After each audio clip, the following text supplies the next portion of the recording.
கற்றது உலகளவாகவும் கல்லாதது கைமண்டளவாகவும் இருக்கிறது. Hello everyone, எல்லாரும் எப்படி இருக்கீங்க? நல்லா இருக்கீங்களா? இந்த வீடியோ உங்ககிட்ட பேசணும் அப்படின்னு நினைக்கிற டாபிக் என்ன அப்படின்னு பார்த்தீங்கன்னா, கர்னூலில் நடந்த ஒரு பர்டிகுலர் சம்பவம். அங்கே என்ன ஆச்சு அப்படிங்கிற எல்லா விஷயங்களுமே நீங்கள் உங்ககிட்ட பேசணும் அப்படின்னு நினைக்கிறேன். ஒரு பஸ்ஸு, அந்த பஸ்ஸோடைய ஆக்சிடென்ட். இது இன்னைக்கு நான் பார்க்கும்போது ரீசெண்டாக நான் பார்த்த ஒரு படம் தான் ஞாபகம் வருது, ஃபைனல் டெஸ்டினேஷன் 7. நான் ஜியோ ஹாட்ஸ்டாரில் இப்போ தான் பார்த்தேன்.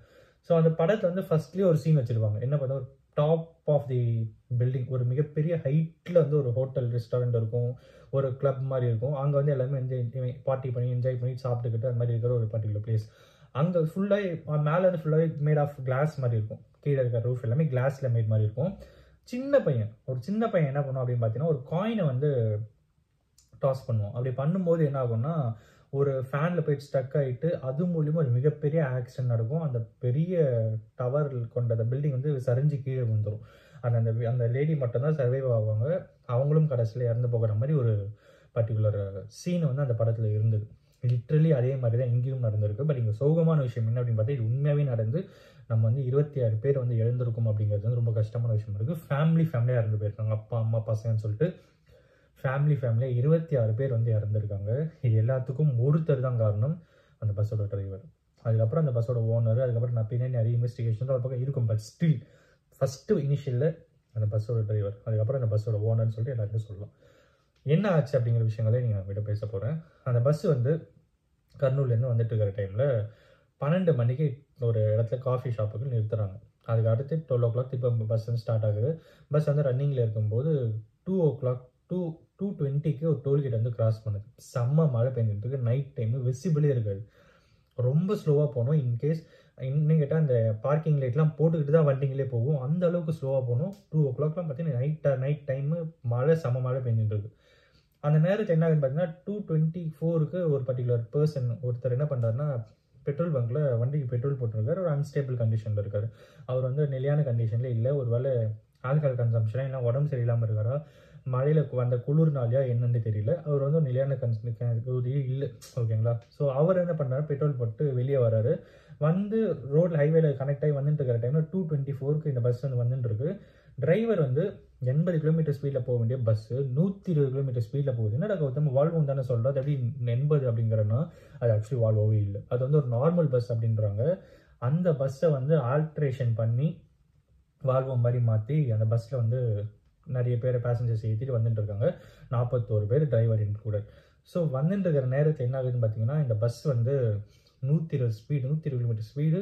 ஒரு பக்கம் மழை அடித்து தூக்குறாங்க. அந்த பஸ்ஸு வந்து பைக்கை தூக்குனதும் அந்த பர்டிகுலர் பர்சன், அதாவது பைக் ஓட்டிட்டு வந்த அந்த பர்சன் வந்து ஸ்பாட் அவுட்டு. பைக் என்ன ஆகுதுன்னு பார்த்தீங்கன்னா, டயரில் மாட்டிக்கிது. பஸ்ஸோட டயரில் மாட்டிக்கிட்டு 30 மீட்டருக்கு இழுத்துட்டு வருது. அதில் கிரியேட் ஆகிற ஸ்பார்க் வந்து பெட்ரோல் டேங்கில் போயிட்டு பட்டு அந்த பெட்ரோல் டேங்க் மூலியமாக வந்து ஒரு மிகப்பெரிய நெருப்பு வந்து வருது. பஸ் வந்து எரிய ஆரம்பிக்குது.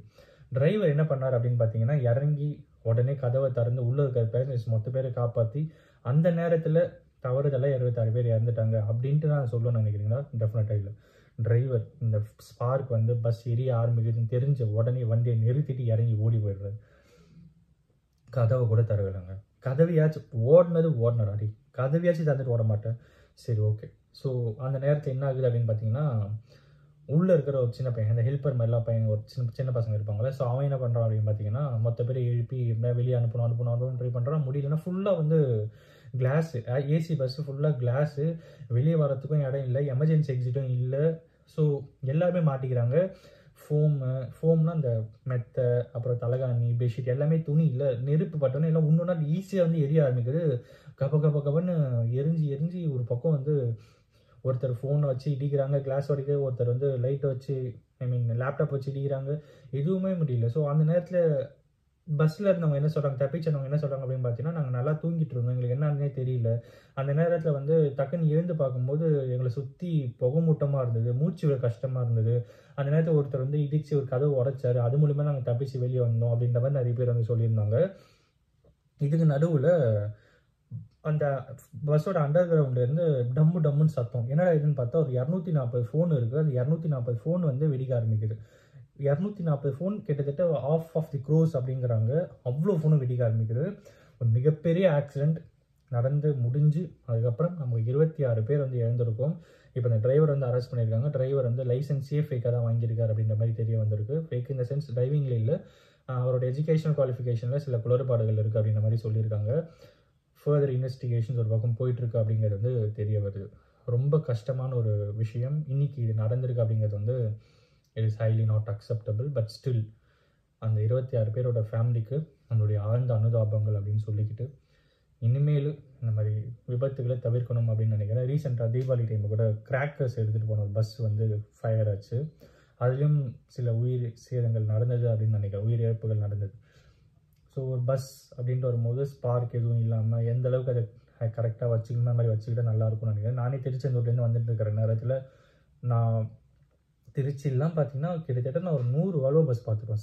சருன்னு போய்கிட்டே இருக்குது. அதோட ஸ்பீட்லாம் பார்த்தீங்கன்னா இந்த என்எஃப்எஸில் ஓட்டுவாங்களா காரு சொயின் அந்த மாதிரி போகுது வால்வோ பஸ்ஸுங்க. மாதிரி ஆயிடுச்சு எனக்கு. ஸோ தயவு செஞ்சு கொஞ்சம் கேர்ஃபுல்லாக ஓட்டுங்க அப்படிங்கிறத சொல்லி இந்த வீடியோ முடிக்கணும்னு நினைக்கிறேன்.